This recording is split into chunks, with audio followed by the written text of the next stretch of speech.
Hello students, মই ৰিহান আজি লৈছো তোমালোকৰ বাবে ক্লাস 6 ৰ নতুনকৈ যিখন ইংলিছ কিতাপ আহিছে তাৰ লেসন 2 দা গোল্ডেন টাচ এই লেসন 2 টোৰ সকলো কোৱেশ্চন আনসাৰ্স প্ৰশ্নৰ উত্তৰ মই আজিৰ ভিডিওটোত দিম ইয়াৰ আগৰ ভিডিওটোত মই এই চেপ্টাৰটোৰ গোটেই এক্সপ্লেনেশ্যন যদি তোমালোকে বুজি পোৱা নাই চেপ্টাৰটো তাৰ গোটেই এক্সপ্লেনেশ্যন মানে বৰ্ণনা দি থৈছো সেই ভিডিওটো গৈ চাবা ডেসক্ৰিপচনত লিংক থাকিব ইয়াৰ উপৰি মই ইংলিছৰ গোটেই চেপ্টাৰসমূহৰ বৰ্ণনা আৰু কোৱেশ্চন আনসাৰ দি থৈছো ডেসক্ৰিপচনত চেক কৰিবা গবলৈ লিংক থাকিব ঠিক আছে আৰু চেনেলটো সাবস্ক্ৰাইব কৰি থবা যাতে ভিডিওবোৰ মিছ নহয় সো আমি ডাইৰেক্ট এই ভিডিওটোত কোৱেশ্চন আনসাৰ পাই ষ্টাৰ্ট কৰিম এক নম্বৰত কি কৈছে answer the following questions A নম্বৰটোৰ কোৱেশ্চন কি what did the king wish for কিংটোৱে কি হ'ব বিচাৰিছিল কি লাগিছিল কিংটোক ঠিক আছে সো ইয়াৰ আনসাৰ হ'ব The king wished that whatever he touched would turn into gold. King to wish কি আছিল যে he জিতু বস্তুকে টাচ কৰিব হেতু কি হৈ যায় যে গোল্ড হৈ যায় খুন হৈ যায় হয় নেক্সট কোৱেশ্চন টু কি how did the king test his power king টোৱে কেনেকৈ তাৰ পাৱাৰ টু টেষ্ট কৰিছিল সো এটোৰ আনসাৰ হ'ব এটো answer হ'ব he tested his power by touching a stone and other things to see if they turn into gold মানে কিংটোৱে তাৰ power test কৰিছিল কেনেকৈ by touching a stone এটা হিলক টাচ কৰি and other things আৰু বাকি বস্তুবোৰকো টাচ কৰি to see চাবলৈ if they turn into gold যে হিহত সেই বস্তুবোৰ গোল্ডলৈ পৰিৱৰ্তন হয় নে নহয় ঠিক আছে এটা সি নম্বৰ কোৱেশ্চন নম্বৰ কি কৈছে what happened to the princess when the king hugged her মানে যেতিয়া কিংটোৱে প্ৰিন্সেছ জনীক হাগ কৰিছিল তেতিয়া প্ৰিন্সেছ জনীৰ কি অৱস্থা হৈছিল হেতু আমাক কৈছে সো হেতুৰ আনসাৰ তোমালোকে এনেকৈ লিখিবা when the king hugged the princess she turned into a statue of gold যেতিয়াই কিংজনে হাগ কৰিছিল মানে প্ৰিন্সেছ জনীক হাগ কৰিছিল তেতিয়াই কি হৈছিল সেই প্ৰিন্সেছ জনী এটা গোল্ড সোণৰ ষ্টেচুলৈ সোণৰ মূৰ্তিলৈ পৰিৱৰ্তন হৈছিল ঠিক আছে সো আমাৰ নেক্সট কোৱেশ্চনটো কি আমাৰ নেক্সট কোৱেশ্চনটো কৈছে যে হোৱাট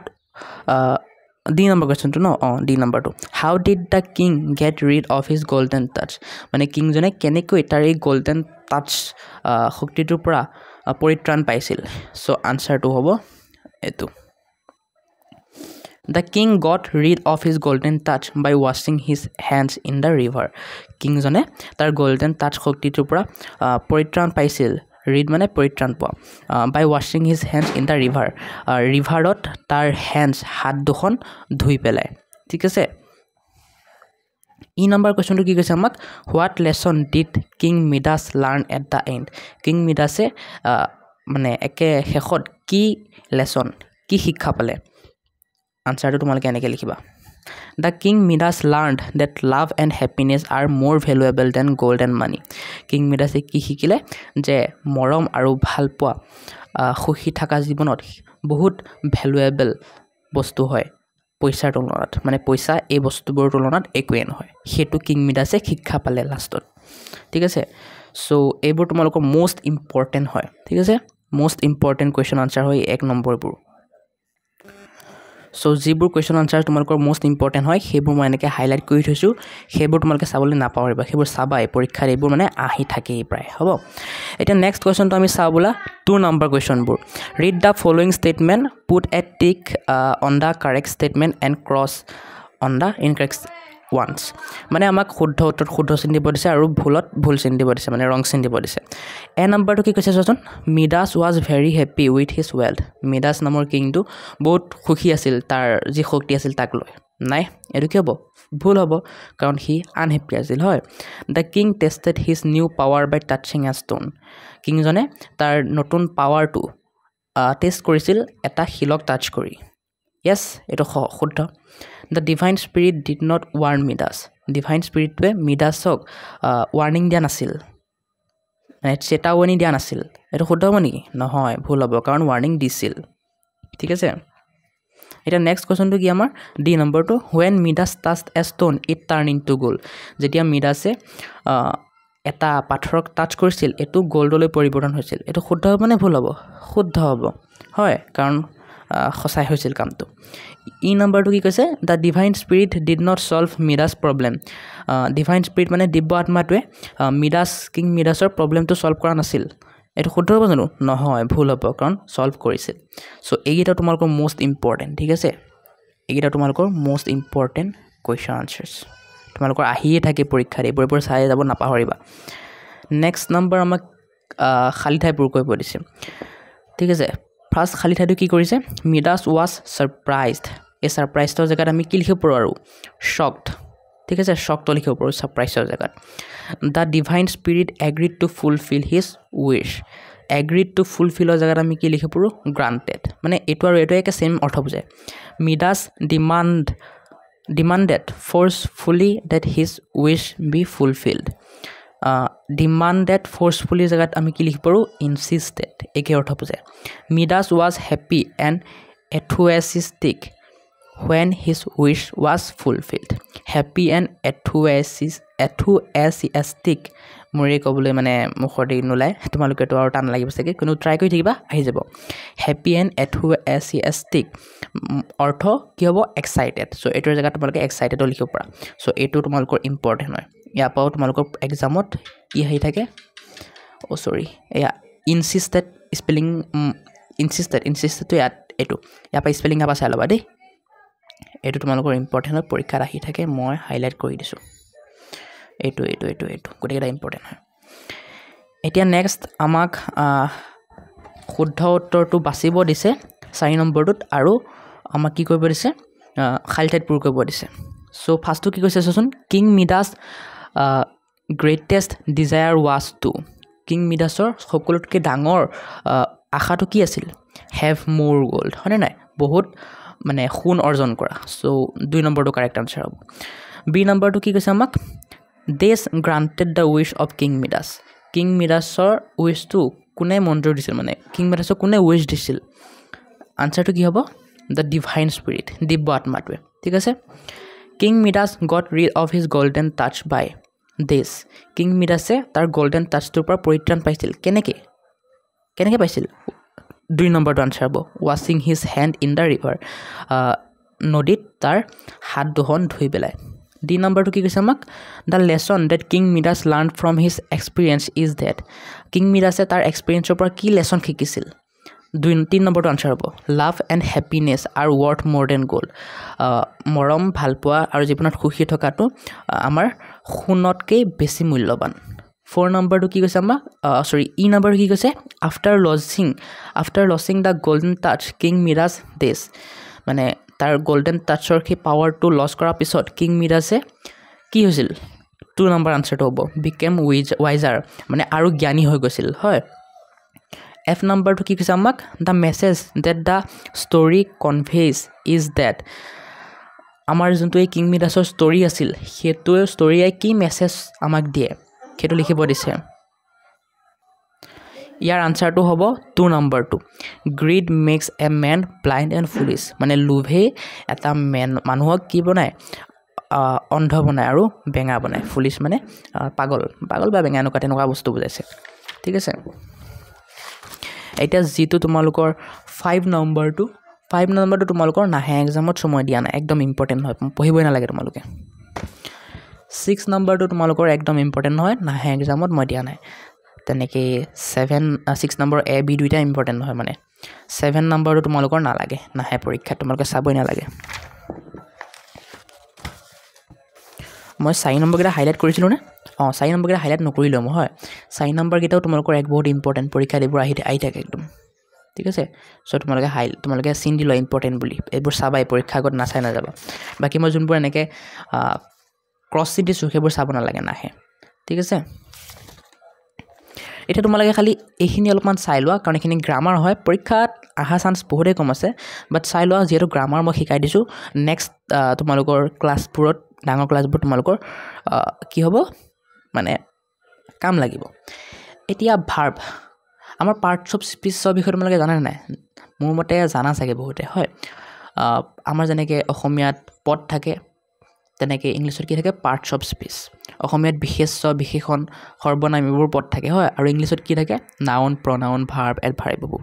তাৰ ভিতৰত এটা হ'ল ভাৰ্বক আমি অসমীয়াত কি বুলি কওঁ ক্ৰিয়া বুলি কওঁ ভাৰ্ব মানে কি ভাৰ্ব মানে হ'ল এনেকুৱা শব্দবোৰ যিবোৰে কিবা কাম হোৱা বা কৰা বুজায় ঠিক আছে এতিয়া ভাৰ্বৰ বহুতগাল ফৰ্ম আছে মানে 3টা ফৰ্ম আছে মেইনলি যেনেকৈ খাইছিলোঁ মই অসমীয়াত যদি কওঁ খাইছিলোঁতো এটা ভাৰ্ব হয় এই খাইছিলোঁ ভাৰ্বটো খাইছোঁ ভাৰ্বৰ মানে অতীতকালক বুজাইছে আৰু খামটোৱে কি বুজাইছে ভৱিষ্যৎকালক হয় এই খাওঁ বা খাইছোঁ বা খাইছিলোঁ এই ভাৰ্বটো আমি ইংলিছত কি বুলি ক'ব পাৰোঁ ইট মানে খাওঁ ঠিক আছে আৰু ইটটোৱে কি বুজায় আমাক প্ৰেজেণ্ট টেন্স বুজায় আৰু এই ইটৰ পাষ্ট টেন্স কি হ'ব পাষ্ট ফৰ্ম কি হ'ব এট আৰু ফিউচাৰ ফৰ্ম কি হ'ব উইল ইট ঠিক আছে উইল ইট মানে খাম ইট মানে খাওঁ আৰু এট মানে খাইছিলোঁ তেনেকৈ ইয়াত আমাৰ ভাৰ্বৰ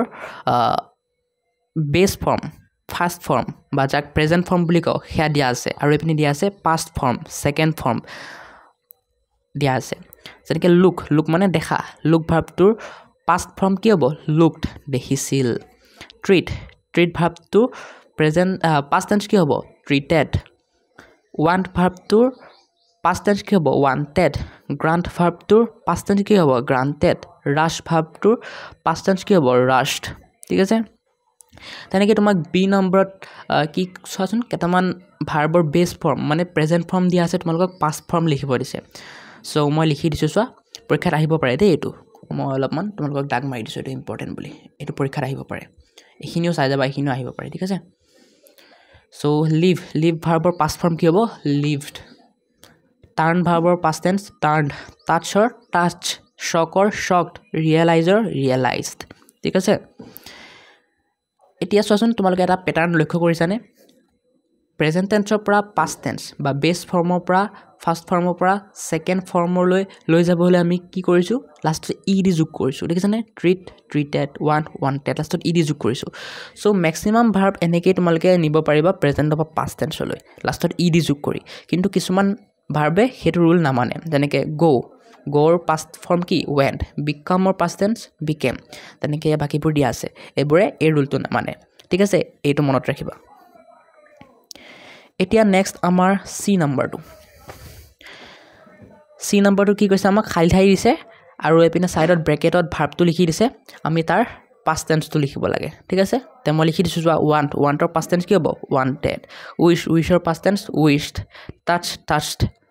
granted turned realised hugged touched wanted washed removed এতিয়া চোৱাচোন তোমালোকে স্পেলিং যদি ধৰা নোপোৱা মানে ভালকৈ যদি ধৰা নোপোৱা স্পেলিংবোৰ তেনেকৈ এবাৰ চাই ল'ব WIS উইছড চ' উইছটো কি হ'ব লাষ্টত এইচৰ পিছত ই এটা লগাই দিবা তেতিয়া উইছটো আমি পাই যাম হয় তেনেকৈ বাকীবোৰ স্পেলিং এনেকৈ চাই ল'ব পাৰিবা তোমালোকে ঠিক আছে এতিয়া 8 নম্বৰটো তোমালোকৰ নাহে কাম নাই 8 নম্বৰ ABC এটাও নাহে তোমালোকৰ কাম নাই ঠিক আছে চাব নালাগে এতিয়া আমি আহোঁ 9 নম্বৰ তোমালোকৰ নাহে 9 নম্বৰ ABC এটাও নাহে তোমালোকৰ কিন্তু 10 নম্বৰটো কি হয় তোমালোকৰ গ্ৰামাৰৰ হয় ঠিক আছে সেইকাৰণে মই তোমালোকক কৈ দি আছোঁ গ্ৰামাৰৰ কাৰণে এইটো 10 নম্বৰটো তোমালোকৰ নাহে ইমান ইম্পৰ্টেণ্ট নহয় কিন্তু গ্ৰামাৰ যিহেতু মই কৈ দিছোঁ নেক্সট ক্লাছত কাম লাগিব look at the following words they can be broken into different syllable মানে কি চিলেবল মানে হ'ল এটা ৱৰ্ড বা এটা ৱৰ্ডৰ পাৰ্ট যিটোত আমি এটা ভাৱেলৰ চাউণ্ডে পাম ঠিক আছে যেনেকৈ ফুলফিলক যদি আমি ভাগ কৰোঁ ফুল আৰু ফিল তেতিয়া আমি পাম এই ফুলটোত এটা ভাৱেল আছে আৰু ফিলটোত এটা ভাৱেল আছে এতিয়া ভাৱেল মানে জানেনে নাই ভাৱেল মানে AEIOU এই 5টা এলফাবেটক কি বুলি কোৱা হয় ভাৱেল আৰু ইয়াৰ বাহিৰে যিবোৰ এলফাবেট আছে সকলো কি বুলি কোৱা হয় কনচনেণ্ট ঠিক আছে এতিয়া ফুলত কি ভাৱেলটো আছে ইউ ভাৱেলটো আছে হয় বাকী কিবা ভাৱেল আছে নেকি নাই গতিকে ফুলটো এটা কি হ'ব চিলেবল FIL ফিলটো এটা চিলেবল হ'ব গতিকে ফুলফিল নামৰ ৱৰ্ডটোত কেইটা চিলেবল আছে 2টা চিলেবল আছে হয় এতিয়া ক্লেপ মানে কি বুজি পাইছানে নাই ক্লেপ মানে হ'ল তুমি যে এই দুটা চিলেবল পালা এই দুটা চিলেবলক তুমি একেলগে ক্লেপ কৰি পেলাই তেতিয়া কি পাবা ফুলফিল পাবা ফুলফিল নামৰ ৱৰ্ডটো পাবা সেইকাৰণে আমি কি লিখিছোঁ টু ক্লেপছ লিখিছোঁ ঠিক আছে তেনেকৈ মেজিকেলৰ চিলেবল কেইটা আছে এটা এম এটো এটা চিলেবল GIটো এটা চিলেবল CAL কেলটো এটা চিলেবল গতিকে 3 ক্লেপছ তেনেকৈ চেলিব্ৰেশ্যন CEL BRATION এটা দুটা তিনিটা চাৰিটা আমাৰ চিলেবল আছে গতিকে 4 ক্লেপছ তেনেকৈ কনষ্টেণ্টলি CON এটা চিলেবল STANT এটা চিলেবল LY এটা চিলেবল 3 ক্লেপছ হেপিনেছ এয়া বাকী এটা মই লিখি দিছোঁ তোমালোকক লিখিব দিছে মই লিখি দিছোঁ তোমালোকক চোৱা হেপিনেছটোত HAP এটা চিলেবল PI এটা চিলেবল NESS এটা চিলেবল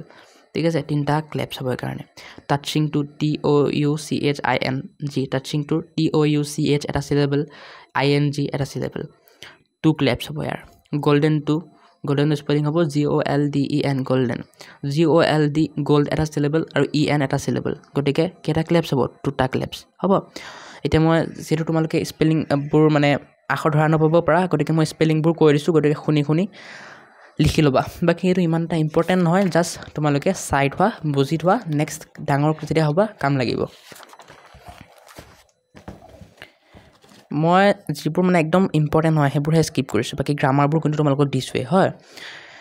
এতিয়া B নাম্বাৰটো তোমালোকৰ নালাগে 11 নাম্বাৰটো তোমালোকৰ নালাগে 12ৰ Aটো তোমালোকৰ নালাগে 12ৰ Bটো তোমালোকৰ নালাগে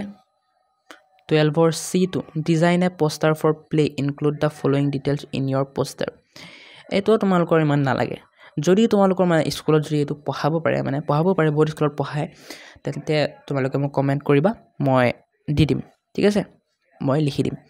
বাকী নালাগে এইটো ইমান ইম্পৰ্টেণ্ট নহয় এতিয়া এইটো অলপমান বুজি লোৱা তোমালোকে Tong twister time Tong twister মানে কি জানা আমি যে অসমীয়াত কওঁ লাও পুলি লৰাই ৰুলো লৰাই লফা এনেকৈ আমি যে এটা আছে যে যিটো আমাৰ ক'বলৈ উল্টা পুল্টা লাগে মাজে স্পীড ক'লে আমাৰ উল্টা পুল্টা লাগে তেনেকুৱা চেণ্টেন্সবোৰ তেনেকুৱা বাক্যবোৰ কি বুলি কোৱা হয় টাং টুইষ্টাৰ বুলি কোৱা হয় ইংলিছত ঠিক আছে চ' এটা টাং টুইষ্টাৰ দি আছে মিষ্টিকেল মেজিচিয়ান মেক মাইটি মেজিক তোমালোকক এনেকুৱা আৰু টাং টুইষ্টাৰ লিখিব দিছে ঠিক আছে তোমালোকে লিখিলেও লিখিবা নেলিখিলেও নাই খালি বুজি থোৱা টাং টুইষ্টাৰ মানে কি তেনেকৈ ৰিডল আমি অসমীয়াত কি কওঁ সাঁথৰ বুলি কওঁ ৰিডল মানে সাঁথৰ ইয়াত এটা সাঁথৰ দিয়া হৈছে তোমালোকক দেখিছা চ' পঢ়িবা তোমালোকে বাকী ইমান ইম্পৰ্টেণ্ট নহয় খালি মই বুজাই দিছোঁ ৰিডল মানে কি টাং টুইষ্টাৰ মানে কি যাতে তোমালোকে বুজি পোৱা এতিয়া আমাৰ এইটো চেপ্টাৰৰ শেষ মানে অন্তিম চৰণত পাই গৈছোঁ আমি এতিয়া লাষ্টত দিয়া আছে ডিড ইউ ন' তুমি জানানে আমাক ইয়াত কি দিয়া আছে মিষ্টেৰিয়াছ মায়ং নামৰ জেগা এখনৰ বিষয়ে দিয়া আছে তোমালোকে বহুতে জানাই চাগে মায়ঙৰ বিষয়ে তথাপিও এবাৰ চাওঁ আহাচোন Mayong known for magic is located at Morigaon district of Assam Mayong নামৰ জেগাটো কিহৰ বাবে জনা যায় যাদুৰ বাবে জনা যায় আৰু এইটো ক'ত আছে মৰিগাঁও ডিষ্ট্ৰিক্টত আছে অসমৰ adjoining Pobitora wildlife sanctuary it is 30 kilometre east of Guwahati এইটো পবিতৰা ৱাইল্ড লাইফ চেঞ্চুৰীৰ লগতে আছে আৰু এই মায়ং নামৰ জেগাটো 30 কিলোমিটাৰ গুৱাহাটীৰ পৰা ইষ্ট চাইডে ইষ্ট বুজি পোৱা মই বুজাই দিছোঁ চোৱা আমাৰ দিশ কেইটা থাকে 4টা মেইন দিশ হয় চ' ওপৰতো কি থাকে নৰ্থ পিছত আমাৰ ৰাইট চাইডৰটো কি হয় ইষ্ট আমাৰ লেফ্ট চাইডৰটো কি হয় ৱেষ্ট আৰু আমাৰ একে তলৰটো কি হয় চাউথ আমি অসমীয়াত নৰ্থক কি বুলি কওঁ উত্তৰ ইষ্টক কি বুলি কওঁ পূব চাউথক কি বুলি কওঁ দক্ষিণ আৰু ৱেষ্টক কি বুলি কওঁ পশ্চিম এতিয়া আমাৰ অসমখন ভাৰতৰ কোন চাইডে আছে নৰ্থ ইষ্টৰ চাইডে আছে গতিকে আমাৰ অসম আৰু বাকী 7টা ৰাজ্যক কি বুলি কোৱা হয় ভাৰতৰ নৰ্থ ইষ্টাৰ্ণ ষ্টেট বুলি কোৱা হয় এইটো এক্সট্ৰা জ্ঞান আৰু এনে বুজি লোৱা আৰু শুনি লোৱা চ' ইষ্ট মানে বুজি পালা এতিয়া আমি ক'ত আছিলোঁ ইয়াত আছিলোঁ it is a quaint village with a magical ambience quaint মানে বিচিত্ৰ এম্বিয়েন্স মানে পৰিৱেশ এই মায়ংটো কি হয় এটা বিচিত্ৰ ভিলেজ মানে গাঁও হয় আৰু তাত কি আছে এটা যাদুৰ পৰিৱেশ আছে a large number of wizards popularly known as ojha or bez in the local language live here আমাৰ এই মায়ং নামৰ গাঁওটোত কি আছে বহুত উইজাৰ্ড আছে উইজাৰ্ডছ মানে যাদুকৰ যাক আমি অসমীয়াত ওজা বা বেজ বুলিও কওঁ ঠিক আছে ইহঁতে বাস কৰে it is believed that they have a spell to cure every ailment and heal people in distress এইটো বিশ্বাস কৰা হয় যে এই ওজা বা বেজ যাক আমি ইংলিছত উইজাৰ্ড বুলি কওঁ ইহঁতৰ তাত বহুত স্পেল মানে মন্ত্ৰ আছে যিয়ে বেমাৰ যাক ইংলিছত এইলমেণ্ট বুলি কওঁ বহুতো এইলমেণ্ট মানে বেমাৰ আমাৰ ভাল কৰিব পাৰে আৰু হিল কৰিব পাৰে পিপলক যিবোৰ ডিষ্ট্ৰেছ মানে বেদনাত আছে সেইবোৰ মানুহৰ বেদনাবোৰ দূৰ কৰিব পাৰে the origin of the name Mayong is believe to have come from the Dimasa word miyong that means elephant এতিয়া আমাৰ যোনটো এই মায়ং নামৰ শব্দটো আছে সেইটো বিশ্বাস কৰা হয় যে সেইটো ডিমাছা ৱৰ্ড মিয়ং নামৰ শব্দটোৰ পৰা আহিছে আৰু এই মিয়ং নামৰ শব্দটোৰ অৰ্থ কি elephant some other believes that it originated from the Sanskrit word maya meaning illusion আৰু কিছুমানে বিশ্বাস কৰে যে এটো সংস্কৃত word মায়া পৰা আহিছে যাৰ অৰ্থ কি illusion সো এটো আছিল মায়ঙৰ বিষয়ে অলপমান জানকাৰী পৰীক্ষাত অহা চান্স একদমে কম আছে খালি তোমালোকৰ জানকাৰী বাবে দিছে ঠিক আছে সো এইখিনি আছিল আজিৰ ভিডিওটো আশা কৰো ভাল লাগিল লগ পাইছো নতুন এটা ভিডিওত লেসন 3 নামৰ চেপ্টাৰটোৰ এক্সপ্লেনেশ্যন বৰ্ণনা আৰু প্ৰশ্ন উত্তৰ লৈ সো চেনেলটো সাবস্ক্ৰাইব কৰি থবা কিপ সাপোৰ্টিং কিপ লাভিং বাই